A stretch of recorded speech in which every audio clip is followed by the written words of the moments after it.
Avec Théo, on crée une BD. On dessine tous les deux, mais Lily préfère s'occuper des dialogues et des couleurs. Lui, c'est notre héros, Monsieur Robot. Il est tombé dans un piège.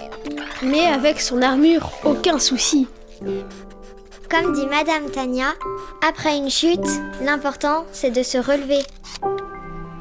Tania, c'est la dame qui aide Lily à l'école. On en a vécu des histoires tous les trois. Oh oui!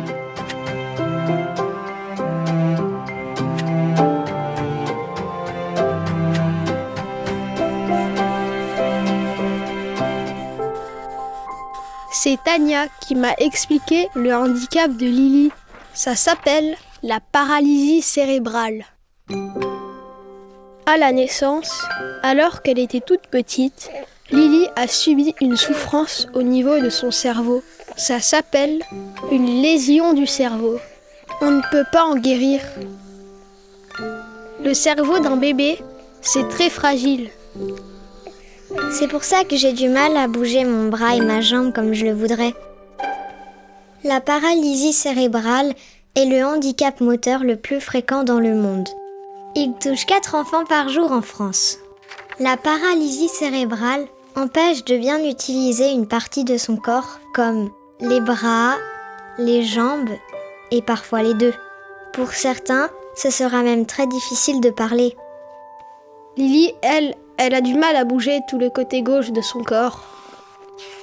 Parfois, je perds l'équilibre et je tombe. Faut pas se moquer. Heureusement, il y a toujours quelqu'un pour m'aider. Pour d'autres enfants, c'est plus compliqué. Certains sont en fauteuil roulant et il y en a même qui peuvent pas aller à l'école. Heureusement, on peut les aider. Lily! Voilà ma maman. À demain Théo. Plusieurs soirs après l'école, la maman de Lily l'emmène en rééducation. Les mardis, c'est la kiné. Il y a plein d'exercices. On travaille dur, mais j'y arrive. Il y a aussi des fous rires. Comme les jeudis où on fait des jeux pour travailler mes mains en ergothérapie. Avec ses attelles, Lily est presque aussi forte que Monsieur Robot dans son armure. Mais tous ces exercices, ça la fatigue beaucoup.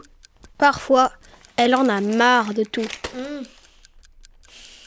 C'est vraiment difficile de gommer à une seule main et de ne pas pouvoir faire ce qu'on veut avec son corps. La paralysie cérébrale, c'est pas une maladie. C'est pas contagieux, mais c'est des défis chaque jour. Comme les aventures de Monsieur Robot. La vie d'un enfant atteint de paralysie cérébrale est la même que celle des autres enfants, mais avec encore plus d'efforts. Des fois, c'est dur, mais ça n'empêche pas de partir à l'aventure. Et c'est encore mieux de les partager avec les copains. C'était la paralysie cérébrale, expliqué par Lily et Théo.